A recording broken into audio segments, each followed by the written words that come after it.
그 제가 20대 때 소개팅은 보통 연락처를 먼저 주고받고 그다음 카톡을 하다가 친해져서 만나죠. 자리를 잡죠. 근데 우리 사진 교환할까? 그래서 사진 교환을 하고 잠수를 탔어요, 그 친구. 왜요?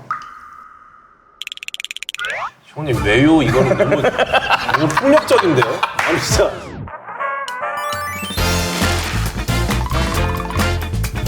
우리 게스트 모셨으니까 박수 한번 주세요. 야.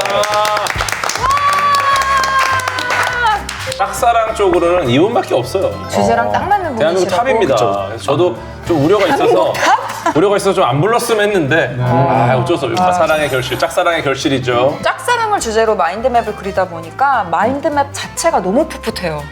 마인드맵에서 막 푸른 냄새가 나는 것 같지 않아요? 단어들이죠. 네. 그쵸, 그리고 그쵸. 옆자리에 계신 분도 풋풋해. 너무 풋풋해요. 야, 제가 풋하다. 살면서 처음 들어요, 풋풋하다는 얘기를. 아 그래요?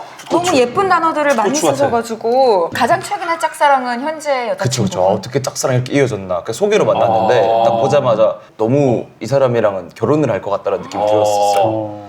네, 보자마자. 첫 만남에 네, 그냥 바로 또 잘 이어졌어요. 잘 이어져가지고 쌍사랑이 됐군요. 그쵸, 그쵸. 와. 네, 맞사랑이 됐죠. 네. 맛사랑이라는 좋은 단어가 있었네. 아무래도 이과시다 보니까 예. 궤도님은 지난번에도 이렇게 고백을 해본 적이 없다. 왜냐하면 나는 계산을 미리 해본다. 네, 확률적으로 이제 좀 분석을 하죠. 그러니까 합리적으로. 확률이요? 예.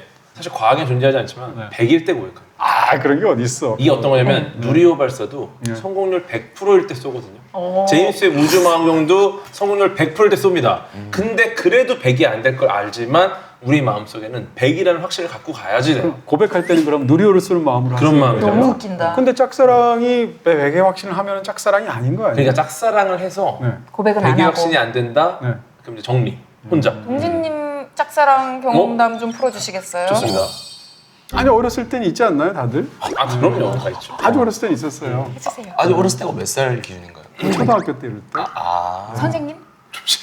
실망했다. 실망했어. 제 기준은 중고등학생이에요. 그러니까. 아 중고등학교 때. 그냥 뭐 아주 흔한 초등학교 때였는데 어떤 일이 있었나 그냥 뭐 엄청난 짝사랑도 아니고요. 반 중에 이제 여자 반장, 남자 반장, 여자 부반장, 남자 부반장 이렇게 4명이나 간부를 뒀는데 제가 남자 부반장이었어요. 5학년 때. 오. 네, 그랬는데 이 남자 반장애가 여자 부반장애를 짝사랑하고 있었던 거예요. 근데 제가 마음속에 약간 좀 좋아했던 사람이 여자 부반장이었어. 그러니까 저하고 이제 친한 친구니까 근데 어느 날 하굣길에 이 친구가 반장인 애가 나한테 동진아 내가 사실 쟤를 여자를 너무 좋아하는데 집을 따라가고 싶다는 거예요. 하필이면 그날따라 그 여자 반장이가 여자 부반장하고 같이 집에 가는 거예요. 그러니까 두 애가 따라가는 형식이 된 거죠. 몰래 이렇게. 와. 근데 나는 얘 때문에 따라간 건데. 와 이거 대박이네요. 네. 이거 초등도체 핵심 기술. 그 중간에 막 이렇게 그냥 무시하고 계속 하시면 돼요. 전자가 쌍으로 이동하는 게. 전 안 들어요. 알겠습니다. 네. 그래서 따라가서 우리 막 숨기면서 전봇대 위에도 숨고 막 이렇게 문에도 숨고 이렇게 가다가 중간에 들킨 거예요. 근데 여자 부반장이가 우리를 딱 보더니 남자 반장이가 싹 몸을 숨기니까 나만 노출이 된 거죠. 그래서 여자 부반장이 저를 보고 뭐라고 그랬냐면 동진이 너 은진이 좋아하는구나 이러는 거예요. 근데 은진이가 여자 반장이거든요. 아. 그러니까 아닌데 이게- 난널 좋아하는데. 그때 그렇게 말을 아니 너 못했지. 아니 바로 너 이랬어야 되는데 그걸 못했다니까. 어떻게 하셨어요 그러면? 그냥 머리 긁히고 갔지.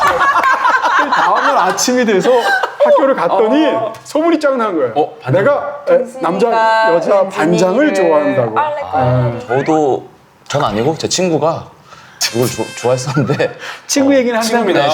친구 얘기해서 박준빈의 친구. 그 남녀공학 학교였는데 예. 되게 비주류 게임이 있었는데 그 여자애가 혼자 하는 거예요. 그 친구가 이건 기회다 해가지고 그 게임을 같이 하려고 연습을 한 거예요. 와 약간 멋있다. 틈새 시장을 노린 거네요. 걔가 맨날 이거 하는 사람 이렇게 하는 거예요. 그럼 제 친구가 연습을 좀 해서 집에서 손을 들어서 같이 하게 된 거예요. 걔는. 근데 하다 보니 그 게임 너무 재밌어서 그 친구가 혼자 고렙을 찍어가지고 수준이 안 맞아서 게임 못 하게 된 거예요. 그리고 그 친구는 다른 사람을 또 만나더라고요. 네. 그 사랑을 잊고 게임을 얻었네요. 그쵸. 그 게임 실력 얻었죠. 그래서 실제로 그 게임 진짜 잘해요, 그 친구가. 그 게임의 근데 신이에요. 우연히도 곽튜브님도 잘하시죠 그 게임. 그 게임 어때요 실력이? 우연히. 저는 그 친구 얘기를 듣다 보니 저도 해가지고 하다 보니까. 랭킹 한 저도 한 300 몇 위까지. 이런 우연이 있네. 리듬 게임을. 진짜. 예, 친구 얘기인데. 근데 지금 와서 보면은 이제 특히 중고등학교 때는 사춘기다 보니까 네. 그 친구를 좋아했다기보다는 딱 누군가를 사랑하는 감정을 느끼는 걸 하고 싶은 거죠, 어떻게 보면. 맞아요. 저는 준비님 말씀하신 것도 어렸을 때 경험하는 어떤 짝사랑의 속성 중에 하나인 것 같은데 정말 저 사람을 위하는 마음, 달리고 싶은 마음보다도 내가 어떤 짝사랑 대상이 하나 필요한 거죠. 내가 좋아하고 몰두하고 관심을 표현할 수 있는 그런 대상이 없으면 허전하니까. 그래서 하는 것 같기도 해요. 있습니까? 저는 오히려 이렇게 직접 대면할 수 있는 사람 중에는 없었는데 어. 진짜 아무도 모르는 가수를 아주 잠깐 동안 좋아해서 막 엽서 같은 거 모은 적이 있거든요. 그러니까. 독일 가수 중에 길이라는 가수가 있어요. 길? 그러니까 사랑은 아니고 뭔가에 이렇게 꽂혀가지고 그 사람에 대해서 다 알고 싶고 그런 정도의 마음? 그 정도. 길 오파림을 제외하고 누구를 짝사랑한 적이 한 번도 없어요. 네. 상대방이 나를 항상 짝사랑해. 상대방이 많았을 것 같아요. 맞아. 아 근데 오늘 조금 네. 원탑인데 네. 말을 좀 아끼시는 것 그러니까 같아서 약간 지금 시기적으로 우리가 너무 민감한 시기에 모신 거 아닌가. 집행유예 같은 느낌이에요 지금. 사랑 입에 한쪽에 재갈을 걸고 계신 지금 느낌이에요. 뭐 잘못하면 감옥 갈 것 같은 느낌으로. 짝사랑을 제가 해본 게 최근밖에 없어가지고 제가 잘 몰라가지고 짝사랑을. 일생에 딱 한 번 짝사랑해서 그게 이제 쌍사랑이 돼서 결혼하시게 된 분이죠. 그러니까 오 나왔다 그 단어. 그렇죠. 지금은 짝사랑. 짝호감만 많이 해보고 짝호감. 진정한 사랑은 이거밖에 없네. 근데 사실 저 사람한테 아무 반응이 없는데 나 혼자서 계속 그렇게 그 사람만 바라보는 거 너무 진 빠지는 일 아니에요?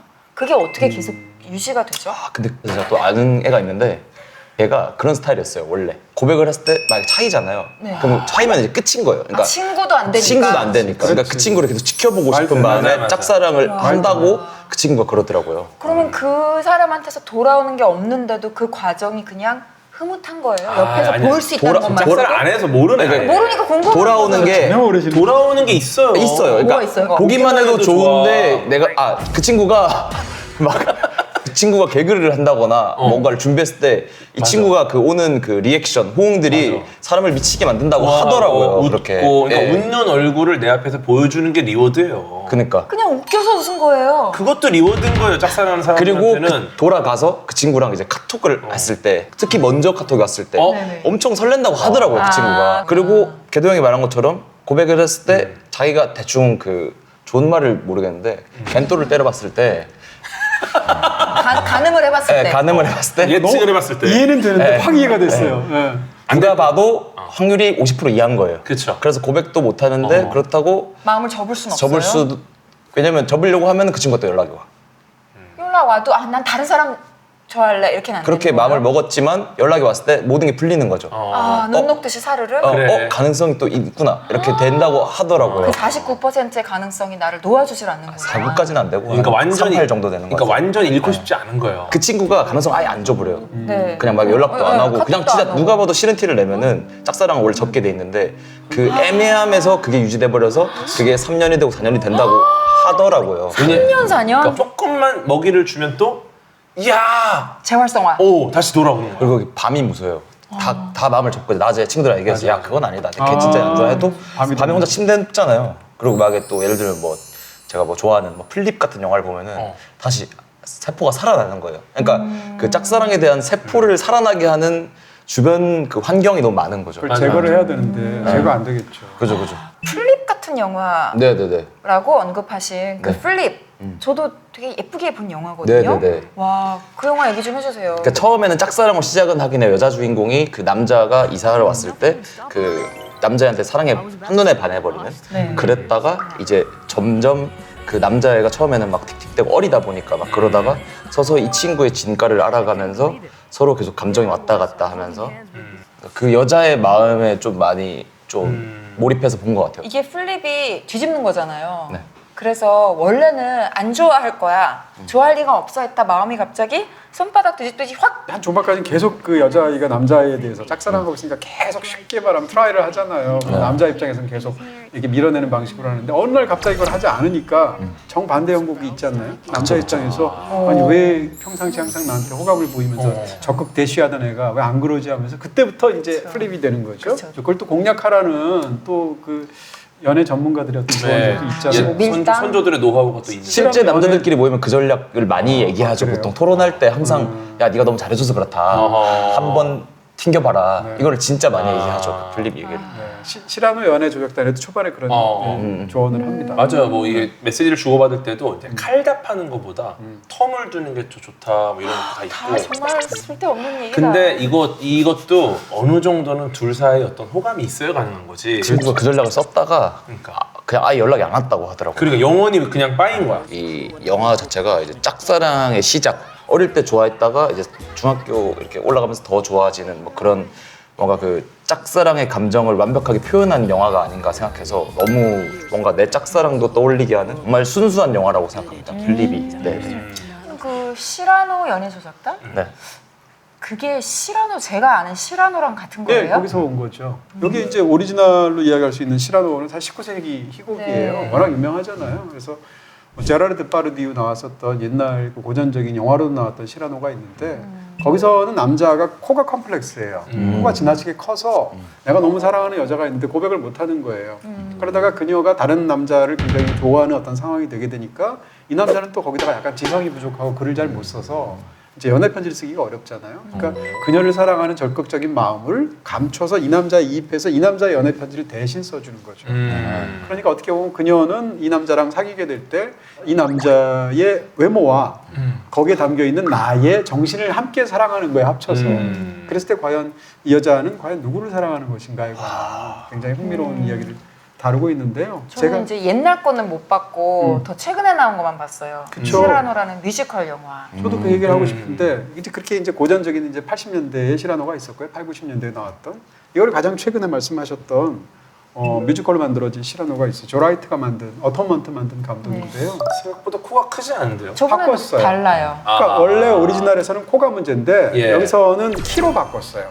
심장. 아. 그리고 막 슬프잖아요. 그러니까 본인이 좋아하는 여자를 다른 사람도 좋아하니까 그 사람이 좀 너가 글을 잘 쓰니까 매번 대신 연애 편지를 써달라고 한단 말이에요. 근데 연애 편지를 받고 이제 호감을 느끼니까 둘이서 실제로 막 이렇게 데이트도 할 거 아니에요. 근데 그 어떤 장면이 기억에 남냐면 로미오와 줄리엣처럼 창가에서, 여자가 발코니에서 발코니에서. 아래를 내다보고 있고 그 실제 의뢰를 부탁했던 사람이 마당에 서 있어요. 근데 정작 편지를 쓴 당사자는 저기 기둥 뒤에 안 보이는 데 숨어가지고 마치 아바타 말해주는구나. 하듯이 네, 옆에서 말만 해주는데 그러면서 막 눈앞에서 둘이 스킨십도 하잖아요. 가슴 그걸 또 보고 찢어지는 있어야 되는 거죠. 거지. 그걸 보고 있고 그거 다 내 머리에서 나온 말인데 그러니까. 그 감성은 내가 가지고 있는 감성인데 그걸 모르는 근데 그 영화가 거죠. 이제 그 절묘한 그런 짝사랑의 감정, 그다음 짝사랑할 때 자기 비하적인 마음이 있잖아요. 짝사랑을 왜 대시를 못 하겠어요? 쉽게 얘기하면 거절당할까 봐. 그렇지 안 될 것 같으니까. 거절당하는 이유는 뭐겠어요? 내가 그 사랑에 미치지 못하니까. 그쵸. 자기가 갖고 있는 약점 때문이잖아요. 코일 수도 있고 키일 수도 있고 뭐 다른 걸 수도 있을 텐데.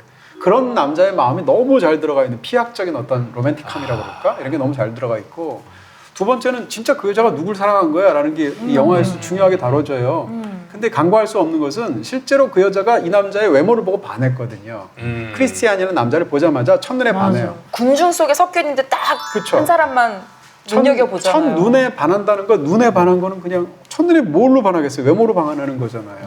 그래서 그 남자를 보고 실제로 사랑에 빠졌는데 근데 이 여자는 이제 외모에만 만족 못하고 뭔가 글쓰기에도 관심이 있고 지성을 또 추구하는 여자인 거예요. 근데 이 남자는 사실은 만나서 직접 대화를 해보면 사람 너무 착하고 너무 잘생겼지 깨는 거죠. 그러다 영화에 이제 마지막에 가면 이 두 사람이 같이 전쟁에 파병됐는데 또 결혼까지 하거든요. 그 잘생긴 남자랑. 그래서 편지를 주고받는데 마지막 편지에 뭐라고 그러냐면 여자가 뭐라고 썼냐면 내가 정말 사랑한 건 당신의 영혼이야 라고 보냈어요. 그러니까 이 남자는 절망이에요. 왜냐면 나랑 결혼했고 나의 외모에 반했다고 하지만 나의 영혼은 바로 너잖아. 아니, 당신이잖아 라고 말을 하게 되죠. 이 영화로 나온 이 시라노의 또 이제 원작이 되었던 이번 그 리메이크의 어떻게 보면 모태가 되었던 무대 뮤지컬이 있거든요. 근데 뮤지컬을 만든 그 희곡을 쓴 사람이 에리카 슈미트라는 사람인데 이 에리카 슈미트가 바로 지금 말씀드렸던 건 코의 컴플렉스를 키로 바꿨는데 에리카 슈미트의 남편이 누구냐? 그게 바로 피터 딩클리지예요. 이 배우요? 네. 아, 둘이 부부예요. 진짜요? 네. 그러니까 자기 남편을 캐스팅하면서 그런 이야기를 키로 바꾼 거예요. 피터 딩클리지는 이제 키가 작으니까. 저는 이 영화 보면서 피터 딩클리지가 네. 이 영화를 찍으려고 정말 태어난 게 아닐까라는 생각이 들 정도였어요. 너무 타입 캐스팅이죠. 근데 애초에 그런 백스토리가 있고요. 어떻게 보면 이 조라이티의 이 영화는 두 커플이 만든 영화예요. 그러니까 피터 딩클리지를 남편으로 둔 에리카 슈미트가 오리지널 희곡을 쓰게 되었고 그 다음에 이 조라이트라는 감독의 부인이 누구냐 하면 이 영화의 여주인공이에요. 그러니까 두 커플이 만나서 신기하네. 어떻게 보면 영화를 만든 백스토리가 있다 이렇게 얘기할 수 있고요.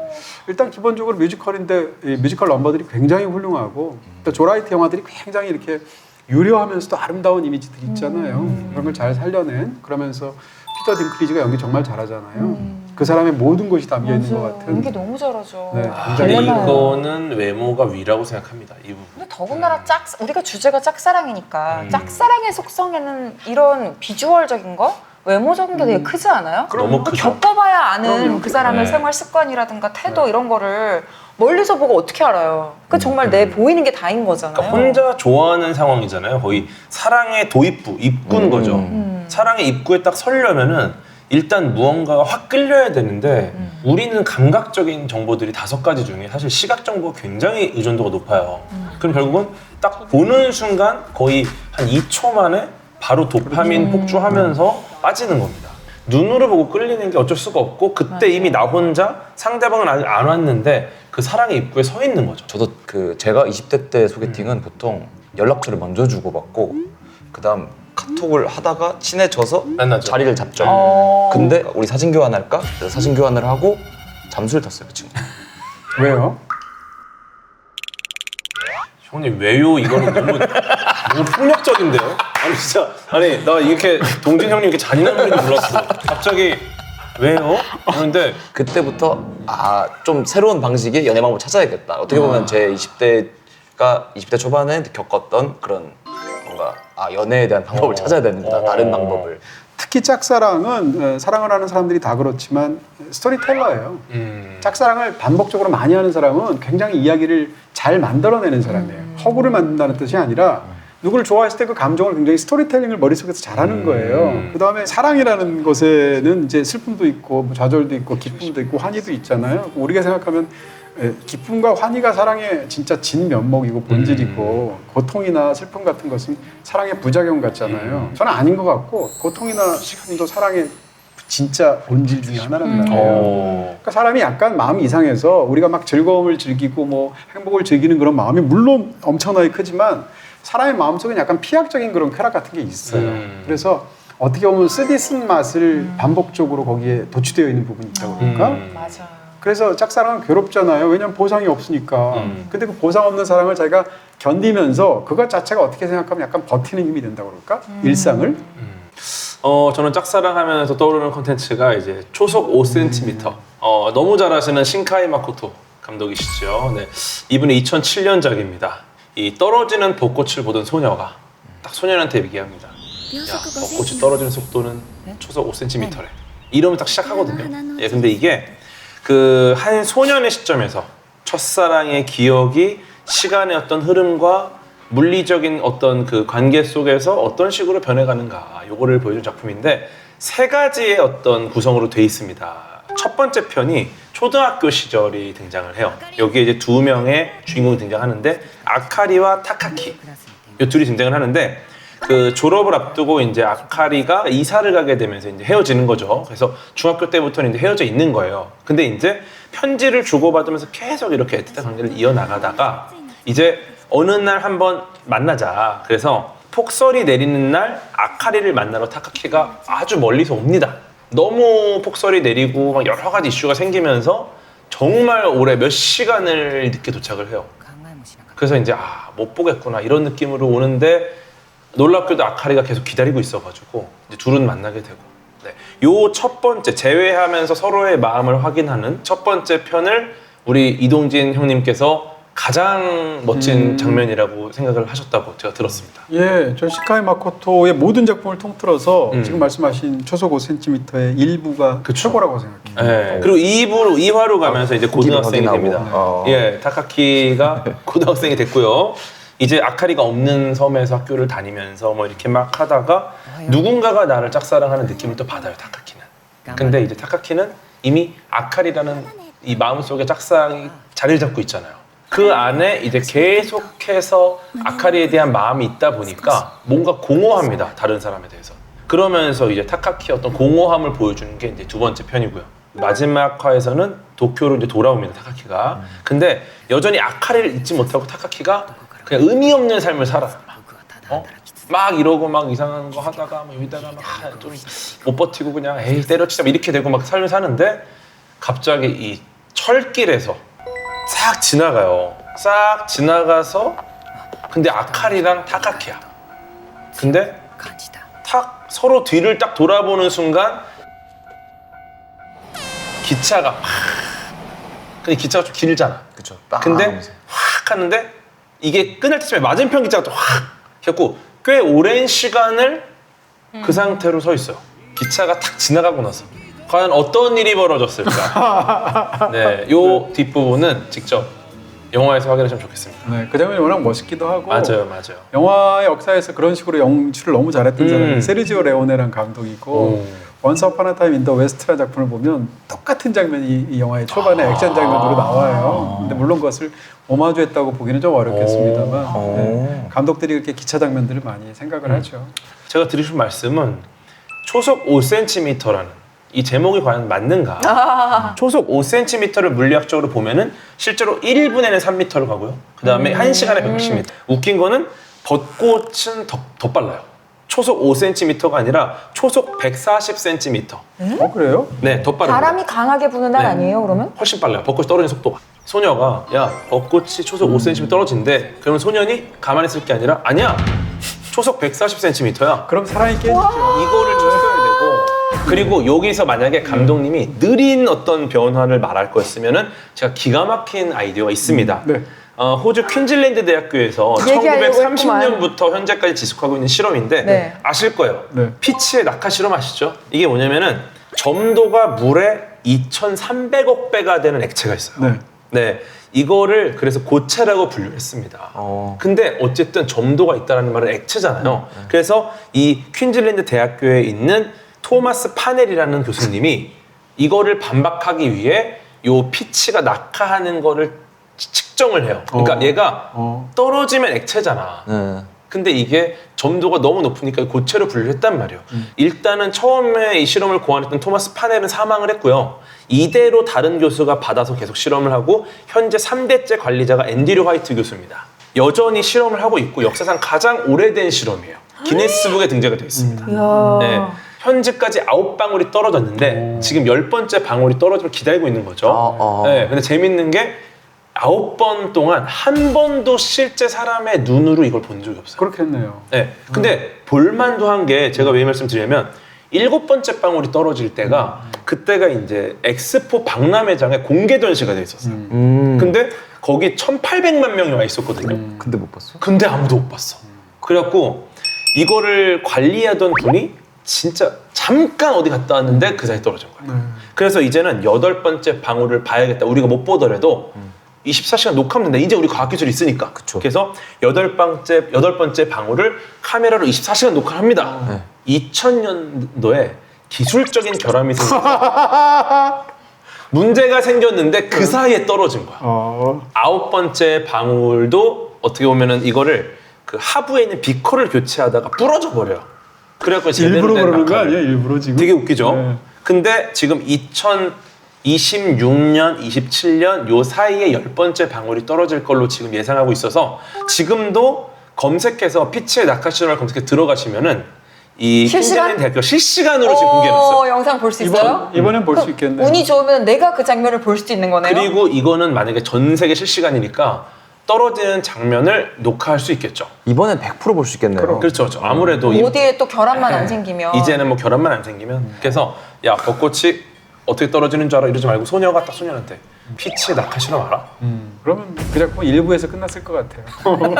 아주 최근에 본 애니메이션 생각이 나는데 뭐죠? 좀 특이하게 체코랑 슬로바키아랑 프랑스가 합작해서 만든 스톱모션 애니메이션 영화예요. 오. 원래 제목은 리빙 라지고 한국어 제목은 위풍당당 벤 이렇게 나왔어요. 주인공 이름이 벤이어서 리빙 라지라는 제목처럼 주인공이 라지 사이즈예요.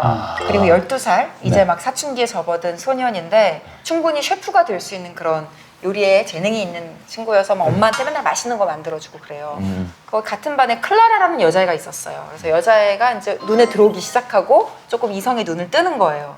근데 그 시기에 보건 선생님이 신체 검사를 하더니 이거 어머니한테 보여줘 하고 종이를 딱 건네는데 비만이라고 살을 빼야 된다라는 검사 결과지를 주는 거예요.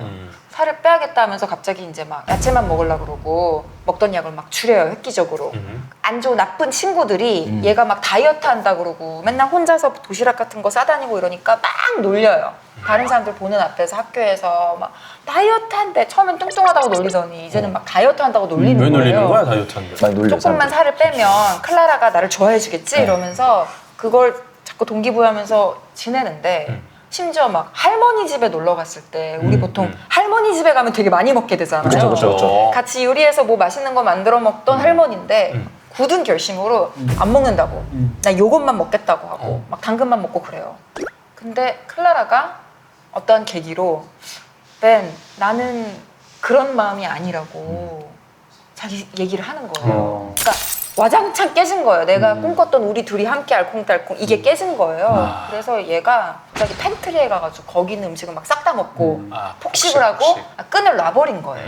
이제 사춘기 이제 막 정서적으로 민감할 그 시기에 바디 이미지를 형성해가는 그런 성장 영화예요. 저도 이제 짝사랑 영화가 사실 저는 원래 그 짝사랑 영화를 좋아해가지고 우리나라의 그 너의 결혼식 예, 그게 진짜 짝사랑 영화에 어떻게 보면 우리나라에서 저는 진짜 몇 손가락에 드는 짝사랑 영화라고 생각하거든요. 우리 궤도님이 존경하는 박보영님 나오시는 거 맞죠? 존경할 만하세요. 저는 스몰 토크를 좀 했습니다. 스몰 토크를 해봤는데요. 저도 꽤나 스몰 하겠네요. 얼마나 몇 분 했어요? 곽튜브 영상 난 국밥집과 솥밥 먹었어요 라고 얘기하시더라고요. 저도 얘기하는데 저를 아시더라고요. 그래서 같이 하는 게임 얘기도 했습니다. 저 와일드리프트 얘기했어요. 아니 제가 간 국밥집을 보고 뭐야 지금? 참고로 말씀드린 박보영 배우님 그냥 국민 스타예요. 네. 그러니까 네. 이렇게 다들 좋아하는 만큼 그 짝사랑 당하는 역할에 최적화된 배우신 것 같아요. 그래서 이 작품이 좀 더 사실은 기대를 잘 안 하고 봤거든요. 이거는. 네. 근데 보다 보니까 몰입이 너무 돼가지고 결국은 그 내 짝사랑이 다른 사람과 결혼하는 이야기잖아요. 근데 중간에 어떻게 보면은 이루어지기도 했었고 짝사랑이 잠깐. 그래서 그 영화 자체가 그 짝사랑의 본질 만났을 때 끝까지 만약에 결혼으로 갔으면 제가 이 영화를 별로 안 좋아했을 것 같아요. 아하. 너무 클리셰니까. 결국은 그 짝사랑과 만났지만 오해가 생겨서 헤어지고. 야, 무슨 얘기를 하려고 그렇게 뜸을 들이냐? 시집이라도 가냐? 이 사람이 청첩장을 주면서 나 다른 사람을 결혼할까 와 이렇게 하는 그 모습이 그러니까 이게 팩트야. 이게 현실이야. 진짜 열받죠. 사실은 모든 사람이 해피엔딩을 기다릴 수밖에 없는 게 이 주인공 두 명한테 너무 그 러브라인을 쭉 봐왔잖아요. 우리가 청소년 때부터 대학생 그리고 성인이 된 때까지 그 러브라인을 다 봐왔기 때문에 당연히 맺어지길 바라는데 안 맺어져서 그렇게 끝나버리는데 짝사랑을 떠올리면 항상 가정을 하자. 내가 그때 그랬으면 되진 않았을까.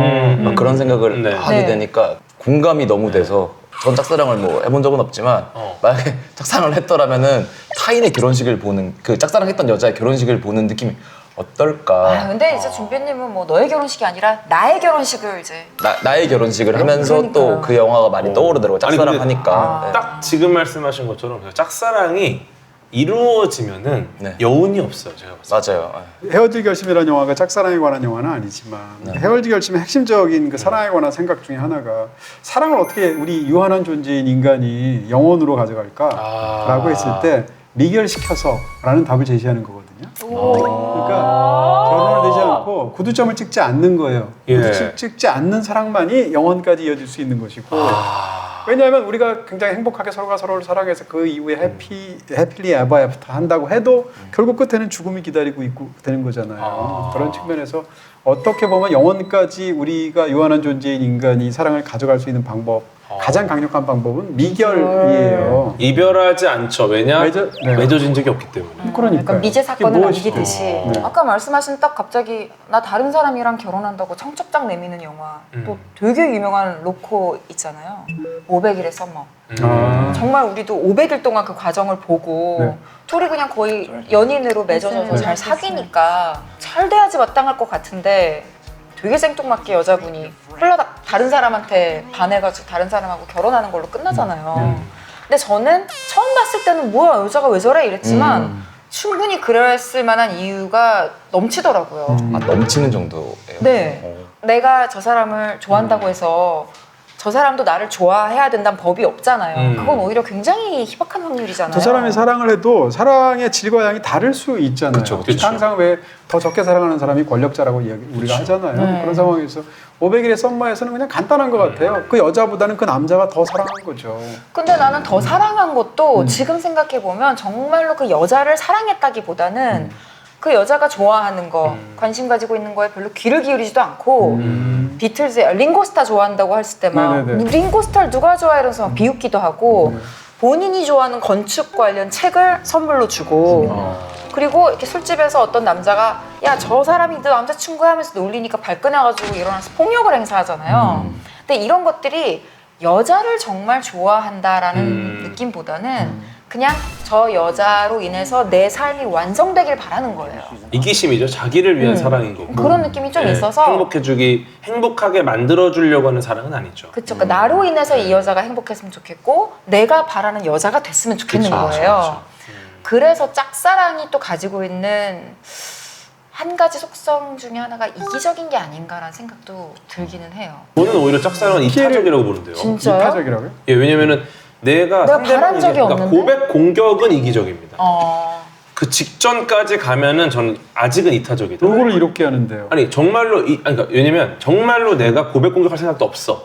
그다음에 오직 상대방이 행복하기만을 바래. 네. 그리고 나는 그걸 위해서 희생을 감수해도 나는 그냥 이 사랑 자체가 충분히 나한테는 만족스러워. 이렇다면 저는 이타적이라고 보는 건데 이거를 나중에 번식을 하려고 도전하는 거 자체가 이기적입니다. 번직이라기보다는 근데 그런 사랑은 없는 것 같아요. 없는 것 같아요. 그러니까 나 이 얘기하려고 그랬어요. 지금 말씀하신 사랑은 없죠. 근데 진짜죠. 자기가 다 희생하고 어떻게 하면서 근데 그 사람의 결론은 결국 이 사람과 사귀는 거잖아요. 그렇지가 않다라고 이제 해서 보여주는 영화가 미세리코르디아라는 영화예요. 가장 최근에 네. 물론 이제 그 영화는 실제 있었던 일을 한 게 아니고 이제 상상 속에서 허구로 만드는 하나의 작품이죠. 미세리코르디아는 뭐 올해 나온 최고의 작품 중에 하나예요. 제가 그래서 뭐 중요한 건 브루탈리스트와 아니지만 함께 올해 나온 영화 가운데 네. 이동진 평론가님께서 투탑이에요, 제가 만점을 준 영화. 네, 그 영화가 가장 훌륭하다고. 그 영화는 완전히 다른 차원의 영화인데요. 어찌됐건 미세리코르디아라는 영화를 보면 제레미라는 남자가 한 10년 만에 자기의 고향처럼 여겼던 그 마을에 다시 귀향을 해요. 그래서 빵 만드는 기술을 배웠거든요. 제빵 기술자니까. 근데 그분이 돌아가셨는데 사실은 그분을 그냥 사부님으로서도 자기가 굉장히 이렇게 존경했지만 사실은 사랑했던 사이였던 거예요, 마음속에. 제레미가 이제 그 귀향을 하게 되죠. 부음을 듣고 10년 만에 장례식에 참석하러 왔다가 그 마을 전체가 이 제레미를 중심으로 해서 얘는 얘를 사랑하고 얘는 얘를 사랑하고 얘는 얘를 사랑하는 게 막 뒤엉킨 거예요.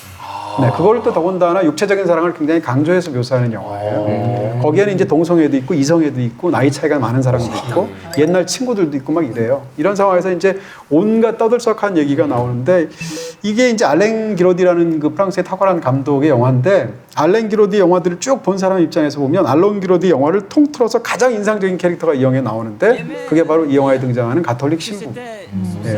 필리프라는 신부가 나오는데 이 필리프라는 신부가 지금 말한 뭐라고 그럴까요? 이 짝사랑의 화신 같은 사람, 조건 없는 사랑에 거기서 이제 이 남자가 어떤 일을 벌이게 되냐면 아까 제레미라는 남자가 이 모든 일들을 벌이다가 우발적으로 살인을 저질러요. 근데 그가 살인을 왜 저질렀는지 어떻게 마을에서 이런 뒤엉킴이 있는지를 이 신부가 알고 있거든요.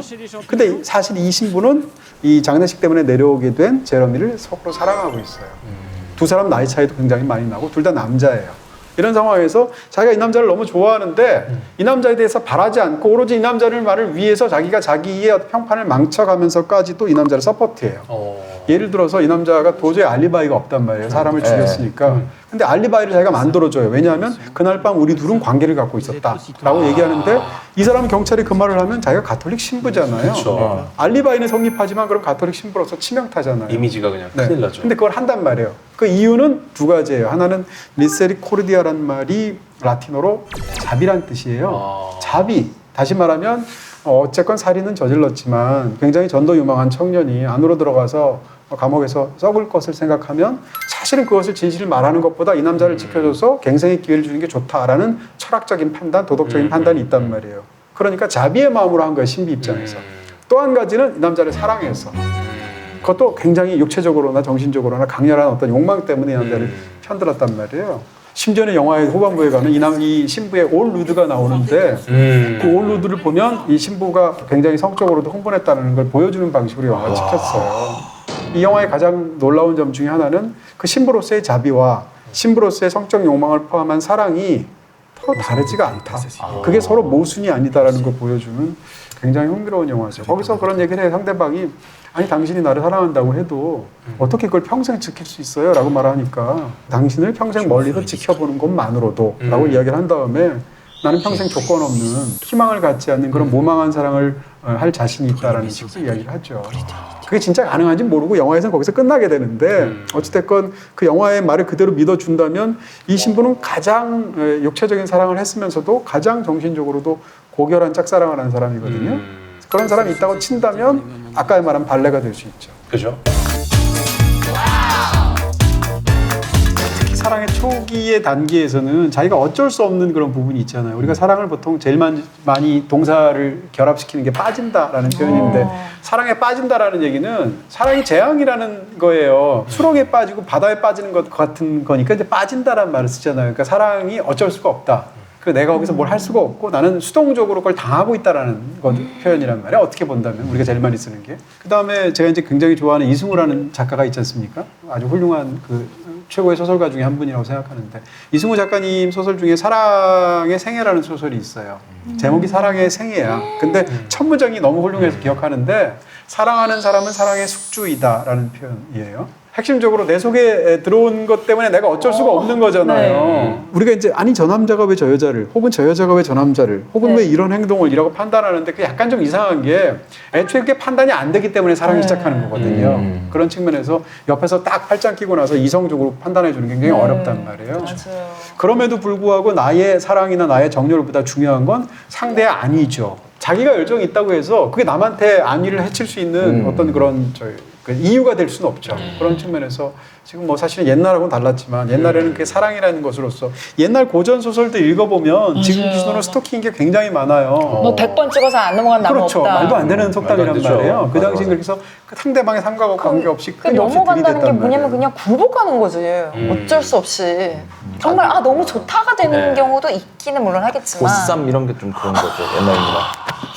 보쌈까지 나왔어? 왜냐면 그거는 지금도 정말, 저기 중앙아시아의 국가들 중에서 맞아요. 아직 그 문화가 있는 맞아. 경우가 또 직접 다 있죠. 보셨을. 네, 그쵸. 카자흐스탄에 그러니까. 여행을 가면은 어느 민족은 아직도 그 자기가 원하는 여자를 채가면은 그 사람과 결혼하는 문화가 아직도 있어요. 다 용인을 하고 마을에서 그렇게 하는 게 맞다고 생각하고 그 그 여자의 의사는 중요하지 않은 네, 거죠. 그 여자의 부모도 그렇게 결혼했으니까 우리 딸도 그렇게 해도 괜찮아라고 생각하는, 그러니까 대도시는 없는데 아직도 작은 마을은 여전히 그게 있어가지고 어떻게 막 나? 저도 늦고 놀랐어요. 그걸 젖을 나가지고 이렇게 그 보쌈이라는 게 표현을 보쌈으로 해서 그렇지 옛날처럼 조선시대처럼 보쌈을 하는 건 아니고 공약을 남자 혼자 정하는 그냥 거예요. 난 쟤랑 결혼할 거야. 처갓집이랑 같이. 그냥 끝나는 거야. 네. 근데 요즘으로 오면서 점점 짝사랑에 대해서 이 뭐라고 그러나요? 이제 덜 호의적인 사회로 바뀌었어요. 맞아요. 예를 들어서 내가 누구를 짝사랑하면 그 사람의 그 불타는 열정 때문에 그 사람의 고통 때문에 그 사람이 특정한 행동을 해도 약간 용인해주는 방식으로 사회적으로 네. 흐름이 있었다면 요즘은 스토킹에 관한 굉장히 맞아요. 강렬한 인상이 있잖아요. 그렇죠. 실제로 스토킹은 끔찍한 범죄잖아요. 네. 제가 또 범죄 프로그램을 하고 이러다 보니까 그 스토킹도 끔찍하죠. 굉장히 위험한데 스토커를 가만히 놔두면 어디까지 갈 수 있는지를 잘 보여준 영국 드라마가 있죠. 넷플릭스 베이비 레인디어라고. 아 이거 실화 기반이죠. 네, 그래요? 감독님이 스코틀랜드 출신인데 맞아요. 20대 때 본인이 당한 이야기를 실제로 쓴 거예요. 그래서 넷플릭스에서 공개되고 나서 그 스토킹 했던 여자 있죠. 실존 인물. 네. 이 고소도 했어요. 넷플릭스에 손해배상 청구했어요. 알아볼 내가 수 너무 나쁘게 나오니까. 알아볼 수 있게 나왔나 보죠? 뭐 그 결과가 어떻게 됐는지까지는 모르겠는데 그러니까 이 남자 주인공이 돈이라는 남자인데 코미디언이 되려고 런던으로 상경을 해서 막 스탠드업 그런 거 공연하면서 어떻게든 코미디언이 되려고 노력을 하고 있어요. 근데 농담을 막 하면 사람들이 아무도 안 웃어. 그래서 어쩔 수 없이 이렇게 바텐더로 알바하면서 전 여자친구의 엄마 집에 얹혀 살아요.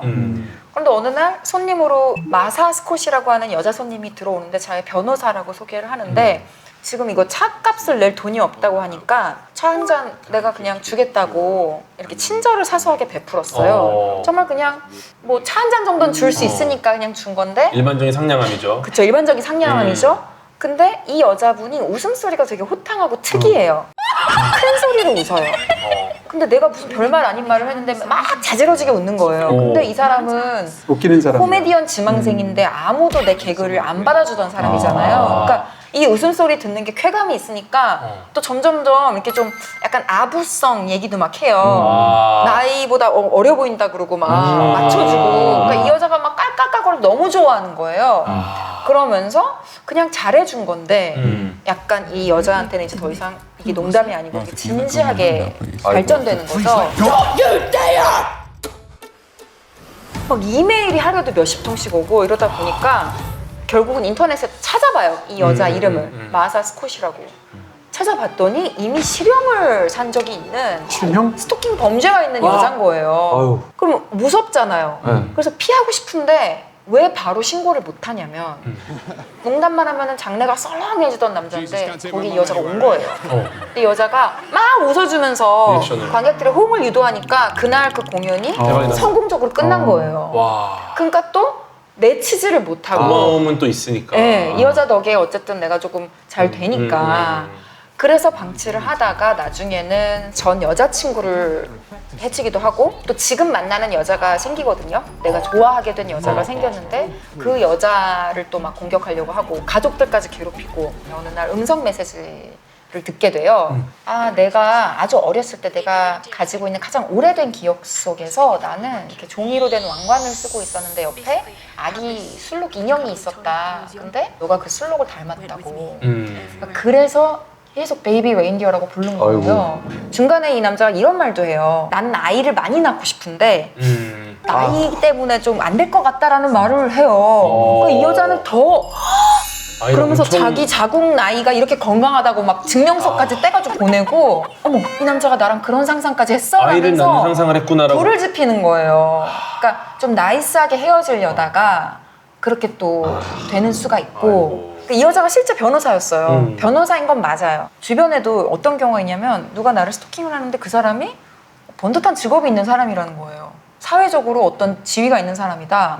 그래서 나쁜 사람이 아니라는 거예요. 그렇지 않거든요. 이거는 주변 사람들한테도 빨리 알리고 경찰에 신고를 해야죠. 증거를 수집해서. 그러니까 짝사랑을 하면은 상대방을 빌런으로 만드는 경우가 많아요. 그래서 이기적이라는 걸 되게 공감하는 게 왜냐면 남자들끼리 결국은 그거 어떻게 하면 마음을 받을 수 있을까 하다가 자기들끼리 얘기하다 보면 과장이 되고 그 어느샌가 그 여자분이 마음을 안 받아주면 이 여자 빌런이 되고. 되고 맞아, 맞아, 맞아. 어쨌든 혼자 이랬다 저랬다 상대를 천사로 만들었다가 빌런으로 만들기도 하는 게 또 짝사랑이 가진 속성 같아요. 그러니까 어려운 거죠. 그럼 이거를 강하게 거절한다? 이것도 그 사람 상처입니다. 왜냐면 고백을 안 했는데 갑자기 나 좋아하지 마 이렇게 할 수 없는 거니까. 고백을 안 했으면 좀 그렇죠. 그렇죠. 내가 정말 욕심이 많고 내가 너무 나쁜 사람이어서 이기적인 게 아니라 상대가 어떤 걸 느끼고 있을까? 상대 입장에서 생각을 못하는 게 바로 눈치가 없는 거거든요. 그게 이기적인 걸로 결과가 이어지는 거예요. 그러니까 진정한 뭐냐면 짝사랑은 상대가 하는 줄 몰라야 돼요.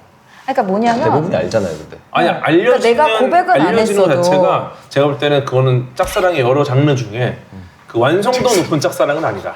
상대는 아무도 모르게 하는 내가 거. 영원히 정체를 숨기고 그러니까 그런 거가 자신한테 도취된 짝사랑하는 나, 짝사랑하는 자선사업. 나 너무 멋있어. 자선가로서의 나 이런 거 하는 나. 나 너무 그럴 멋있어. 수도 있겠다. 네. 짝사랑은 사랑의 한 단계이기도 한 것 같아요. 맞아요. 시작 단계 사랑에서 시작 단계에서 둘이 동시에 짠 해가지고 사랑하는 경우가 얼마나 있겠어요. 대부분은 없죠. 한 사람이 굉장히 좋아하고 한 사람은 호감 정도 있는 상황에서 한쪽이 자기의 사랑을 열렬하게 고백하고 상대가 받아주는 형식으로 보통은 진행이 되긴 그래서 하죠. 짝사랑의 요소를 잘 활용하는 컨텐츠들이 있는 것 같아요. 제가 소개시켜드리고 싶은 컨텐츠 하나가 너에게 닿기를 이라는 만화인데 그 노래 요즘에 유행하는 10cm 그 노래 그 노래가 이거 주제가인가? 그럴 거예요.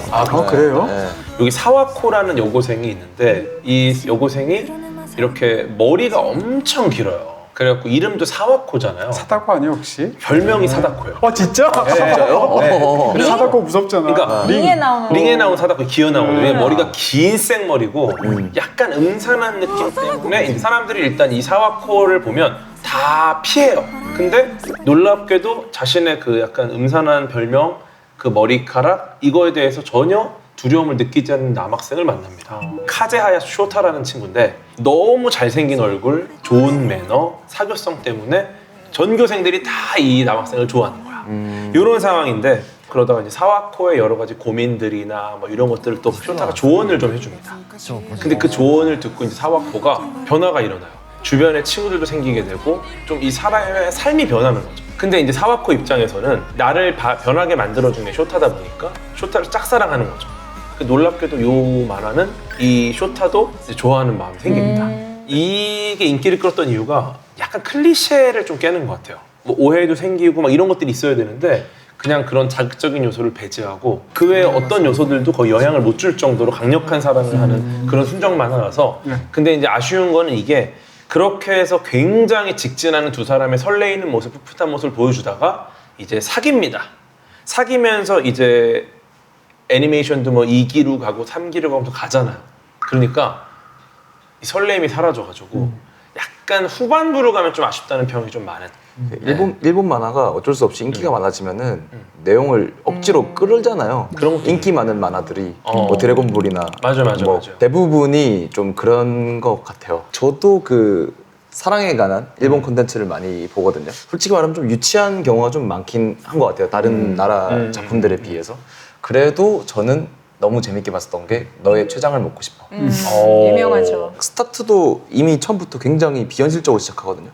이 남자가 굉장히 너드남이고 막 이렇게 항상 축 처져 있는 친구인데 엄청나게 귀여운 여자 주인공이 와가지고 막 말을 걸고 이거는 누가 봐도 여자가 뭔가 아파 보이고 좀 그래 보이는 그런 느낌이고 그랬다가 도서관에서 다시 만나요. 그리고 그때부터 여자애가 그 남자한테 직진을 하는데 저는 보면서 이게 얘가 사랑한다 이런 느낌이 아니라 친구가 되고 싶어 하고 같이 여행도 가고 싶어 그리고 소원이 있고 그래서 실제로 이제 불치병을 안고 있고 췌장이 안 좋아서 일본 전설에 이제 당신의 자기 안 좋은 부위를 먹으면 괜찮다 그래가지고 너의 췌장을 먹고 싶어. 물론 진짜 여자 주인공이 남자의 췌장을 노리고 다가온 건 아니고 그냥 어떻게 보면 반하는 거죠 저 남자한테. 결말을 이제 대충 예측은 하잖아요. 이게 여자가 시한부고 하니까.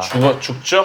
뭐 지금 근데 뭐 말투가 그래요. 저는 슬프다 그래서 안 봤거든요. 저는 이 영화를 보고 울긴 했었어요. 아, 난 혼자 제가 반전이 커요. 의외로. 반전이 있어요? 네, 스토리 라인이 굉장히 평범해 보이는 오 진짜? 되게 단순한 영화처럼 보이는데 정말 췌장 먹고 회복하나? 그리고 어쨌든 이 영화는 의외로 남자 주인공이 이 여자 주인공을 짝사랑해야 되는 이미지인데 오히려 여자애가 짝사랑을 하는 스토리라서 그것도 되게 재밌었고 신선했던 것 같아요. 반전이라니까 또 궁금하긴 하네요. 네, 그 반전은 영화로 꼭 보셨으면 좋겠어요. 또 학생들 나오는 컨텐츠 중에 네. 또 제가 굉장히 좋아하는 작가님 작품이 하나 있습니다. 좋아하면 울리는이라는 작품인데 청계영 작가님 작품이에요. 만화가 원작이고요. 제가 이제 청계영 작가님 뭐 언플러그드 보이 그것도 굉장히 좋아했고 오디션도 있었고 예, 너무너무 명작을 그리는 분이신데 그 작가님이 장기 휴재가 들어갔던 작품이에요 이게. 왜냐면 이제 더 이상 그림을 그리는 게 어려울 정도로 좀 아프셔가지고 그럼에도 불구하고 나중에는 디지털 장비들 프로그램을 띄워놓고 말로다가 이렇게 그림을 그리시면서 작업을 마무리한 작품입니다. 그 좋아하면 울리는 완전판이 있습니다. 일반판이랑 완전판 두 가지 버전이 있는데 결론이 좀 달라요. 그래서 제가 본 건 이제 좋아하면 울리는 완전판. 이게 좋아하는 사람이 반경 10m 이내로 들어오면 알람이 울리는 이런 장비가 있는 시대입니다. 그래서 여기에 이제 김조조, 황선호, 이혜영 이 세 명의 로맨스가 나오는데 그 김조조라는 친구가 이제 어릴 때 상처가 있어가지고 마음 표현이 좀 서툴어요. 네, 그런데 그 황선호라는 친구는 정말 모두에게 선망을 받는 그런 모델 친구고요. 그런데 서로 좋아할람이 울리면서 이제 연애가 시작됩니다. 이 조조라는 친구가 자신의 어떤 불우한 환경이나 여러 가지 배경을 그 선호랑 비교를 하다 보니까 결국은 이제 굉장히 부담을 느끼게 되고 그래서 이제 이 선호랑의 관계를 끝내야겠다. 그렇게 해서 조알람 방패라는 개념이 등장하거든요. 이거 있으면 조알람 방패를 설정하면 상대방에게 가도 울리질 않아요. 근데 여기 뒤에 가면서 이제 이 창이라는 개념이 등장을 하고 방패가 딱 한 사람한테밖에 쓸 수 없고 한 번 귀속이 되면 못 바꿔요. 힘든 세상이네. 네. 진짜 어렵다. 알람을 무조건 울리게 만드는 개념도 등장을 하고 나의 감정을 어플로 증명할 수 있는 세상에 떨어졌다. 사랑이라는 게 이 어플이 울리는 걸로만 증명이 된다면 내 의지나 노력으로 이걸 바꿀 수는 없을까? 그런 거에 대한 질문을 던지는 작품이라서 굉장히 좀 독특한 작품이에요. 네. 근데 저를 이거 보면서 이게 가능할까 과학적으로? 일단 조알람이라는 어플이 실제로 존재하려면 생체 신호를 측정하는 형태가 될 것 같아요. 뭐 제일 좋은 건 도파민이나 옥시토신이나 뭐 세로토닌, 뭐 노르에피네프린 이런 수치를 검사하면 좋을 텐데 일반적으로 가까이 간 것만으로 그런 거를 확인하기 어렵죠. 그렇죠. 예, 이러한 호르몬들이 우리 몸에 딱 발현이 되면은 여러 가지 신체적 특징이 나타납니다. 동공 크기가 커진다던가 맥박이 빨라지고 심장이 빨리 뛰고 이런 것들 있잖아요. 그러면은 이 정도의 기능은 지금 스마트워치로 구현이 가능해요. 지금 과학자들이 연구하고 있는 게 스마트워치는 결국 읽을 수 있는 정보가 한정돼 있어요. 그러니까 그 몸 안에서 벌어지는 신호들을 관계성을 읽는 거를 굉장히 미세하게 연구를 하더라고요. 예를 들어서 심장박동의 패턴이 어떻게 바뀌었을 때 이게 나의 스트레스 지수를 어떻게 바꾸는지를 봐서 그 미세한 차이로도 그 변화를 읽을 수 있으면은 정말 호르몬에 대한 변화도 읽을 수 있지 않을까? 강할 것 같아. 근데 사랑해서 상대방이 나를 어떻게 생각하는지, 그는 나에 대해서 마음을 열 생각이 있는지 이런 것을 사실 알아가고 하는 과정이 사실 사랑에서 가장 신비한 것 중에 하나라고 맞아요. 말이에요. 맞아요. 재미있기도 하고. 맞아요. 그래서 그것 때문에 수많은 비극도 있지만 반대의 경우들도 맞아요, 있는 건데 맞아요. 21세기 이제 훌륭한 멜로 영화들 엄청 많은데 그 중에 뭐 최고 작품 중에 하나가 저는 투라버스라는 작품이라고 생각해요. 이 영화가 이제 또 보신 분들이 의외로 적거든요. 제임스 그레이라는 감독이 만들었는데 프랑스에서는 한때 현존하는 최고의 미국 감독이라는 표현까지 받았던 감독이고요. 주인공이 이제 레너드라는 남자인데 이게 와킨 피닉스가 연기를 또 너무 잘하잖아요.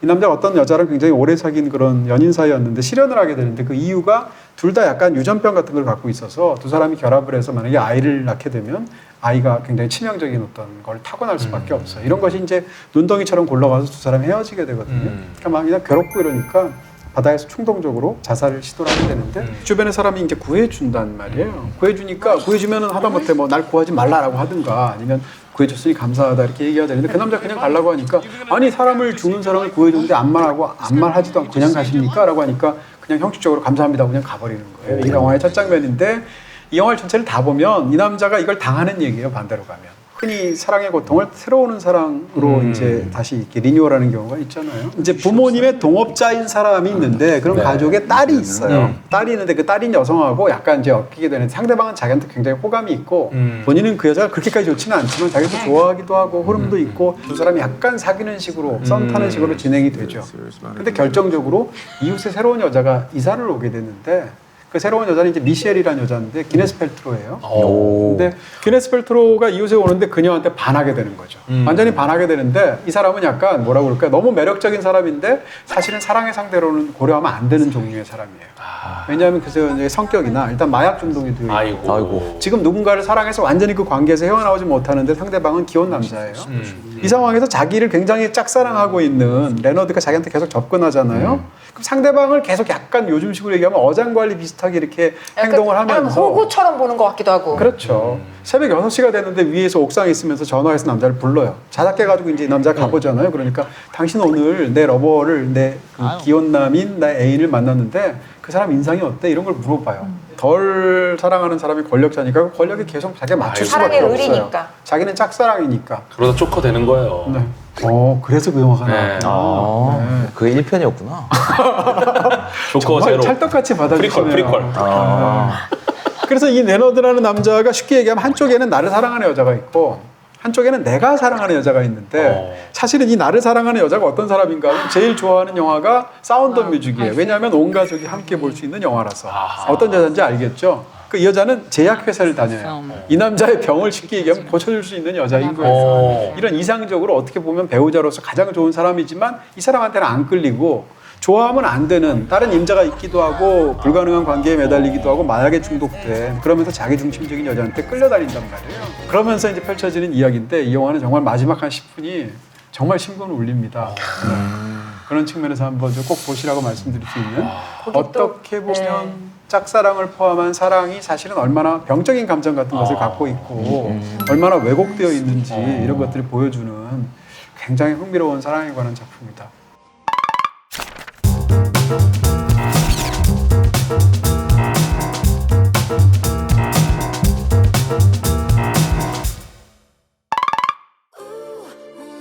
박티브님 이렇게 나와주셨는데 네. 하고 싶은 얘기 한 것 같아요? 직업 자체가 시간이 너무 남는 직업이에요 사실. 왜냐면 이동 시간이 너무 길어서 오. 저는 비행기에서 영화 기본 3편 이상은 보거든요. 그러네요. 네, 비행기에서 무조건 그 영화부터 하긴 해요. 오늘은 무슨 영화가 있나. 근데 이렇게 얘기하면서 하다 보니까 영화뿐만 아니라 뭐 다양한 작품들을 많이 알고 가는 것 같아서 집에 와서 너무 재밌게 볼 것 같아요. 앞으로도 항상 먼 길 다니실 텐데 건강 조심하시고 네, 감사합니다. 또 새로운 챕터도 네, 정말 네. 진심으로 응원하겠습니다. 감사합니다. 저희 오늘 곽튜브님까지 모시고 짝사랑 컨텐츠들 이야기했는데요. 더보기란에 링크가 하나 있을 거예요. 그거 눌러보시면 트라이브 앱에서 텍스트로 아티클화된 오늘 회차의 방송을 다시 즐기실 수 있습니다. 이번에 걸린 선물이 영화관 프리미엄 상영권이라고 하거든요. 많은 응모 부탁드리겠습니다. 아직 안 하신 분들 구독, 좋아요, 알림 설정까지 해주세요. 감사합니다. 감사합니다. 우리 세 번째 편 주제가 사이코패스, 소시오패스예요? 오. 살 떨리네요. 21세기 최고의 작품 중에 하나라고 보통 말하는 데어 윌 비 데어 윌 비 블러드. 블러드라는 작품입니다. 저런 사람이 사이코패스가 아니면 누가 사이코패스일까라고 할 때 제일 먼저 떠오르는 역사상 최고의 악역 연기 21세기. 꼭 하나만 골라야 한다면 눈물을 머금고 하비에르 바르데. 예를 들어 우리 동진 형님이 사이코패스야. 그래서 아니 왜 맨날 나는 무슨 뭐 근데 제가 우려하는 건 뭐냐면은 마치 주변에서 결단력 있다, 리더십 있다. 그래서 우상화를 하는 분들도 계십니다. 근데 왜 우리 중에는 없다고 생각하세요? 맞죠. 지금 이 자리에도 있습니다. 아니 내가 사페나 소페면 이분들을 가만 내버려 뒀겠어요. 그동안 그 썸네일로 모욕을 당하면서 형님, 제작진 중에 몇 명 연락이 안 닿는다고 합니다. 네. 실종 상태예요?